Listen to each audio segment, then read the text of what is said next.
En 1840, un científico inglés, Sir George Cayley, empezó a abordar uno de los primeros obstáculos asociados con el vuelo rotatorio, la neutralización del par motor.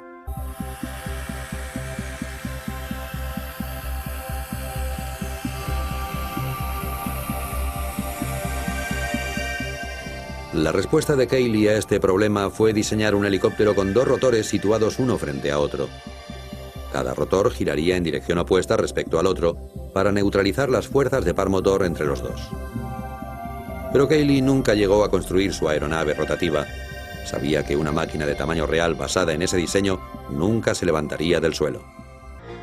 Varios años más tarde, en 1860, un ingeniero francés, Viscount Gustave de Ponton-d'Amécourt, estaba decidido a demostrar al mundo que el vuelo rotativo era posible. D'Amécourt construyó una aeronave rotativa en miniatura que utilizaba un nuevo método para neutralizar el par motor.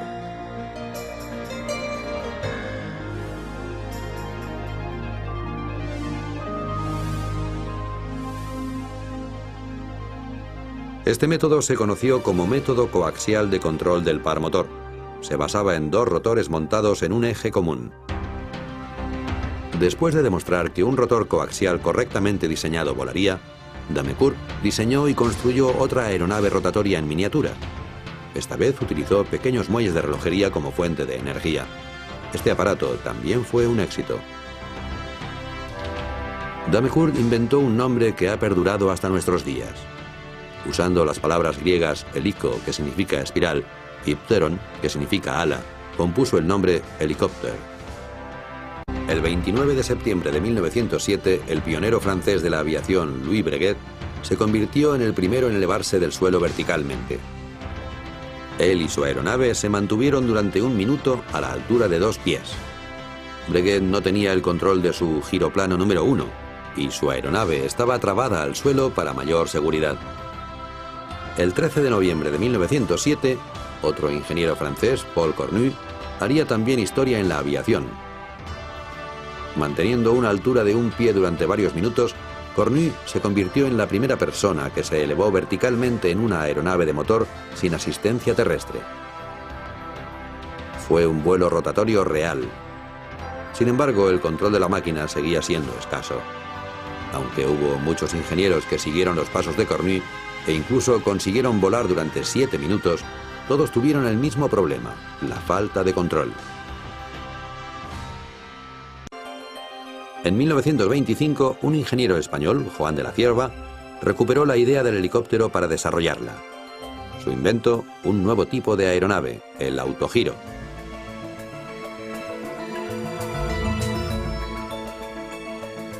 Un autogiro está dotado de un rotor, y cuando la aeronave se mueve hacia adelante a través del aire, el rotor actúa como un molino de viento en el que el movimiento de avance de la aeronave provoca su rotación, convirtiéndose en una ala y produciendo la elevación.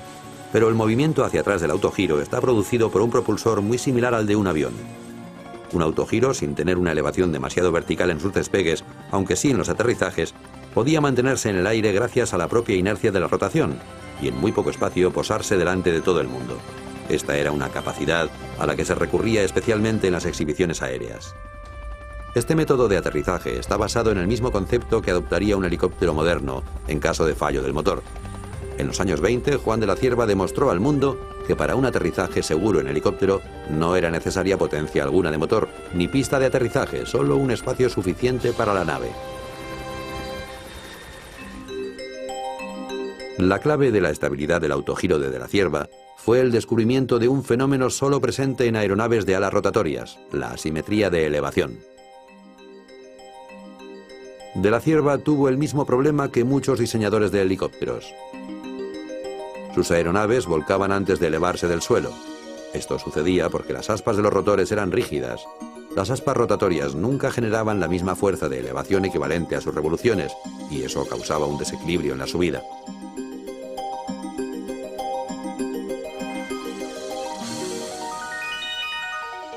¿La solución de la Cierva?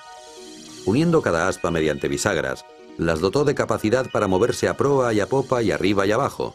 Esto permitiría que las aspas del rotor encontrasen su propio camino en el aire.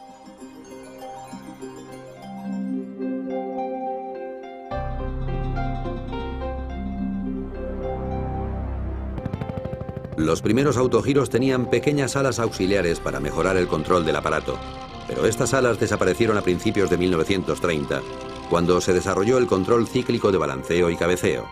Este dispositivo estaba basado en el problema que de la Cierva había resuelto, la asimetría de elevación. La idea era controlar este desequilibrio en la subida y utilizarlo para equilibrar la aeronave.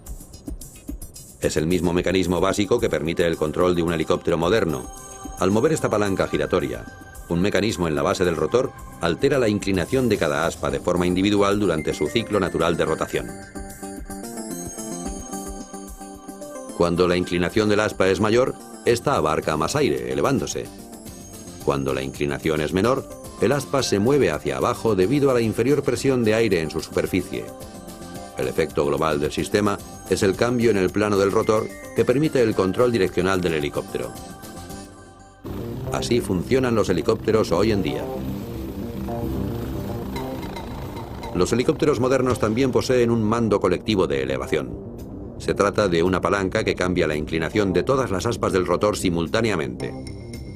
De este modo, el piloto puede elevarse verticalmente, controlar el aparato y con la palanca giratoria compensar los desequilibrios de las fuerzas de elevación.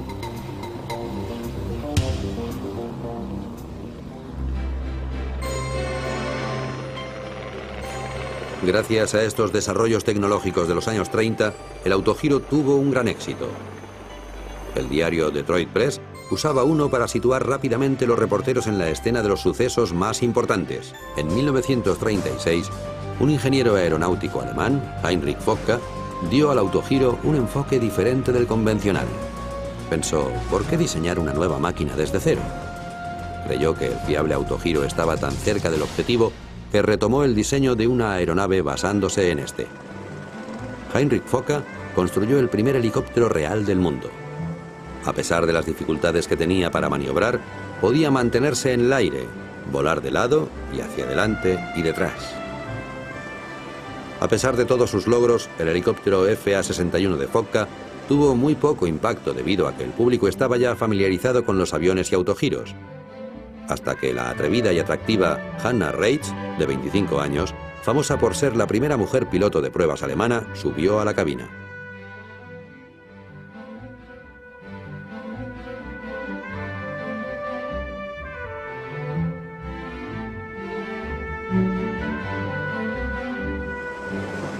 En febrero de 1938, Reitz realizó demostraciones del helicóptero de Focke en el estadio berlinés de Cavernous Deutschlandheim, cada noche durante 2 semanas.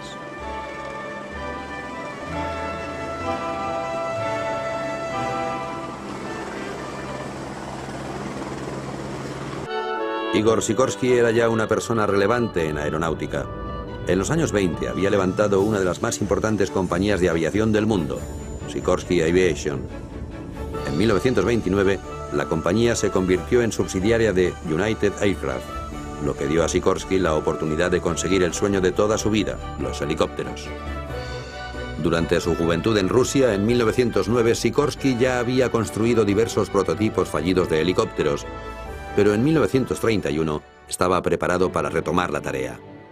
Los croquis de Sikorsky dieron lugar a un diseño único en la época, un helicóptero basado en un solo rotor principal. Hasta finales de los años 30, la mayoría de helicópteros que habían conseguido elevarse eran de diseño coaxial, es decir, con 2 ejes, o tenían al menos 2 rotores principales, como el helicóptero de Focke. Entre 1936 y 1938, Igor Sikorsky había llegado a la conclusión de que estos diseños no funcionarían y estaba empezando a desarrollar el equipo y la filosofía de diseño necesarios para un aparato de un solo rotor. El 14 de septiembre de 1939, Sikorsky inició cautelosamente los vuelos de prueba de su modelo VS-300 de un solo rotor principal. Mantuvo su aeronave atada al suelo mientras realizaba las mejoras pertinentes en su diseño. Concentrado en conseguir un modo de controlar su aparato, Sikorsky se centró en una configuración con un rotor de cola. Realizó innumerables pruebas, desde aeronaves sin rotor de cola hasta con 3 rotores.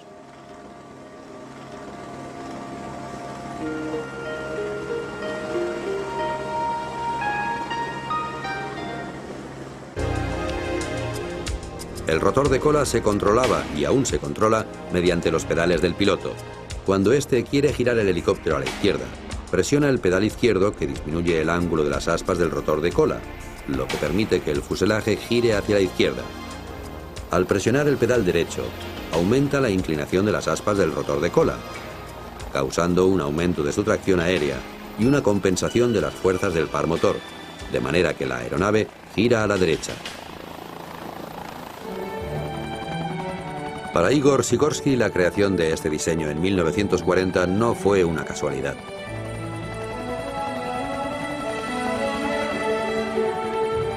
Realizó muchos vuelos de prueba que exigieron numerosas modificaciones, tantas que los mecánicos de Sikorsky apodaron al prototipo VS-300 como la pesadilla de Sikorsky.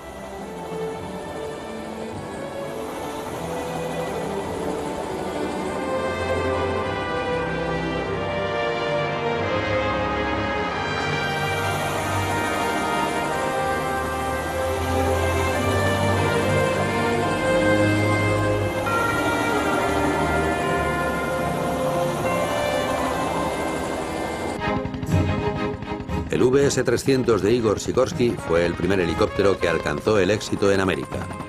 Su diseño y patente se convirtió en la base para los futuros helicópteros modernos.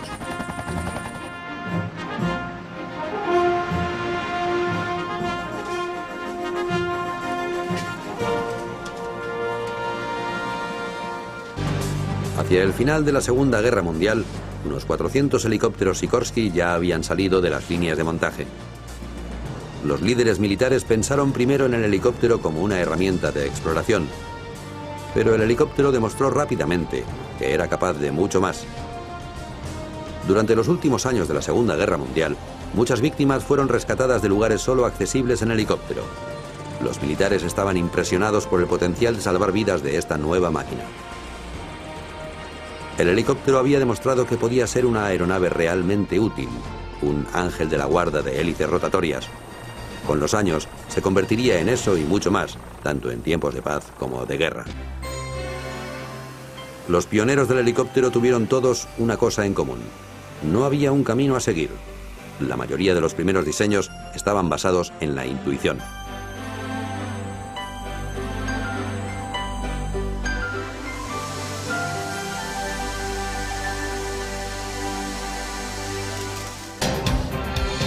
Frank Piasecki construyó y pilotó el segundo helicóptero de éxito en América, el Piasecki PV-2. Al igual que Igor Sikorsky antes que él, los primeros vuelos del Piasecki estuvieron asegurados desde tierra.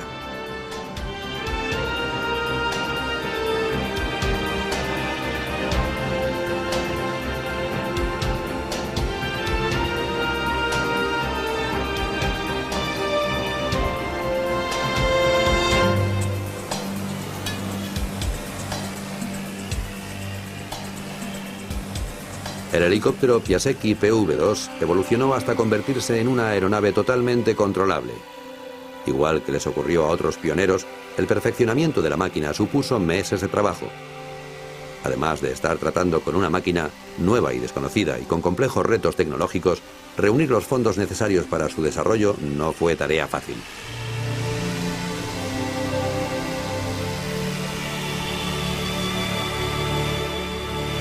Cuando las nubes de la Segunda Guerra Mundial empezaron a despejarse, más de 50 compañías estaban trabajando ya en el desarrollo de helicópteros, esperando conseguir financiación del gobierno. Fue Frank Piasecki quien atrajo la atención de la Marina.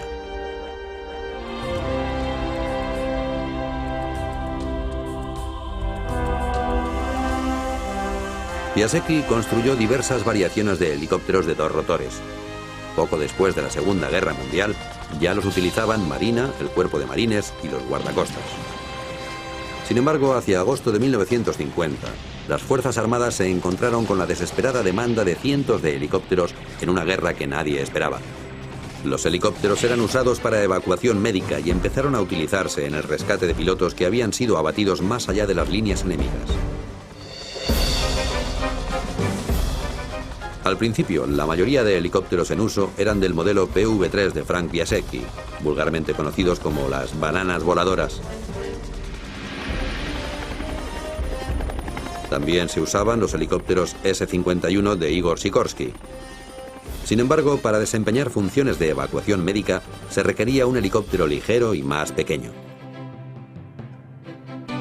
El diseño fue obra de un joven inventor, Arthur Young, que trabajaba para la famosa Corporation Bell Aircraft. El joven Young construyó el tercer helicóptero más famoso de América, el modelo 30 de Bell. Esta aeronave hizo su primer vuelo el 26 de junio de 1943, solo 2 meses después de que Piasecki se elevase por primera vez. Después de 2 años de desarrollo y de diversas mejoras, Arthur Young voló con el helicóptero Bell 47. El Bell 47 se convirtió en un símbolo de esperanza para los soldados americanos en la Guerra de Corea. Pronto se convirtió en compañero imprescindible de las unidades choque y de los hospitales de campaña. Con su carlinga de plástico en forma de bulbo, el Bell 47 rápidamente se hizo reconocible en todo el mundo. Su característico sonido clop, clop, clop, clop dio origen a la denominación chopper, troceador.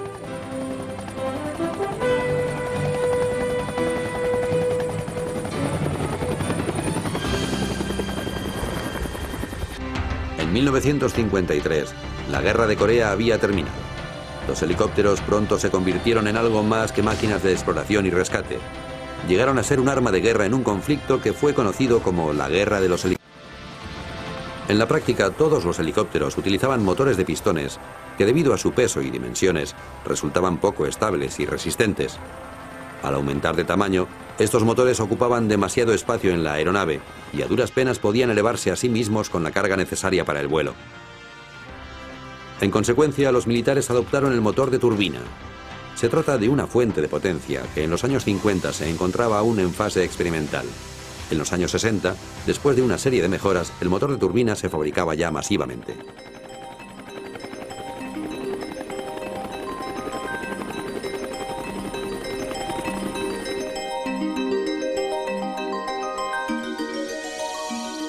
Un motor de turbina consta de un ventilador giratorio que succiona el aire hacia una cámara de combustión, donde se produce la mezcla con el combustible y el encendido.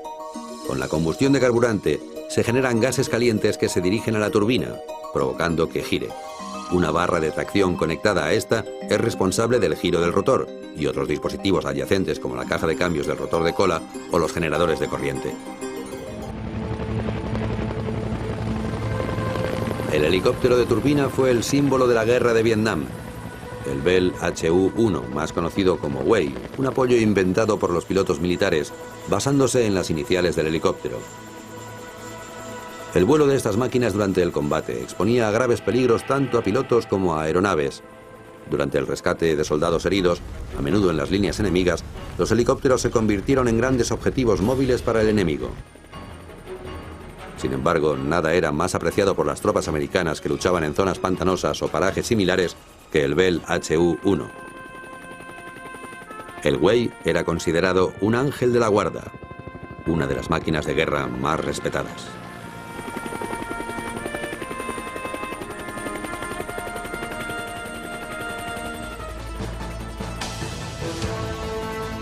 Hacia finales del conflicto de Vietnam, los helicópteros habían demostrado ser unas fieles y eficientes herramientas en la guerra.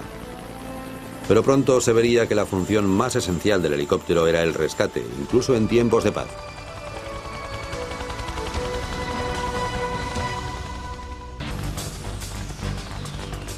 Veinte años después del nacimiento del primer helicóptero moderno, este ya era tenido en cuenta por todo el mundo.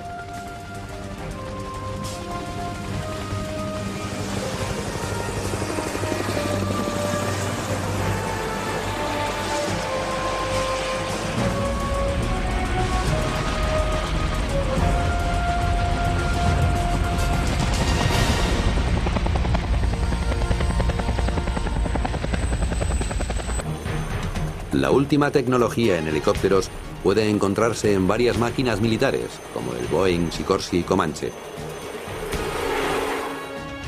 Esta máquina indetectable por el radar puede volar a velocidades de hasta 320 km por hora y ejecutar giros sobre sí mismo en 4 segundos y medio.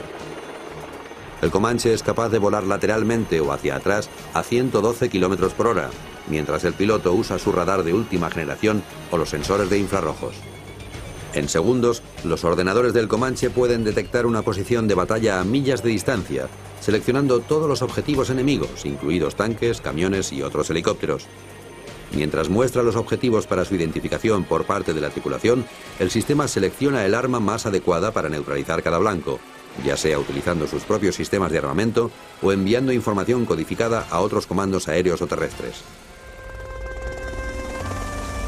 De todos modos, la faceta civil de la tecnología del helicóptero no deja de ser muy importante.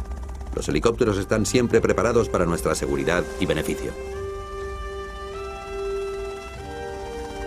Mucha gente no se da cuenta de que una de las funciones del helicóptero en un área metropolitana es que constituyen parte del programa de emergencias en caso de siniestro o catástrofes.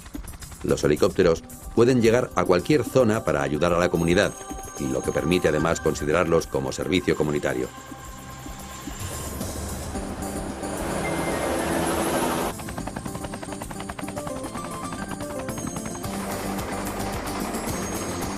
Los helicópteros también actúan como bomberos aéreos.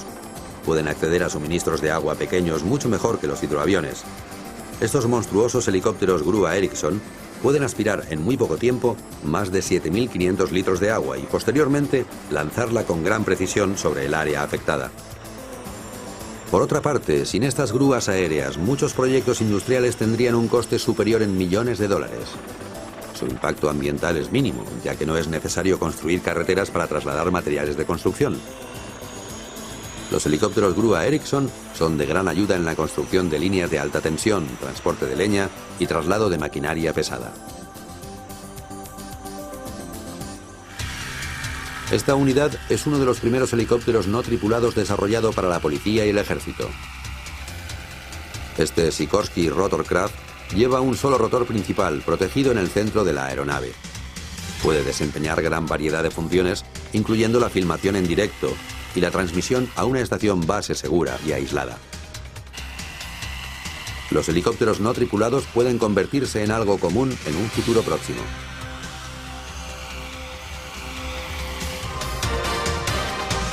La sed del hombre por la perfección del vuelo tridimensional parece ser una conquista aún no finalizada.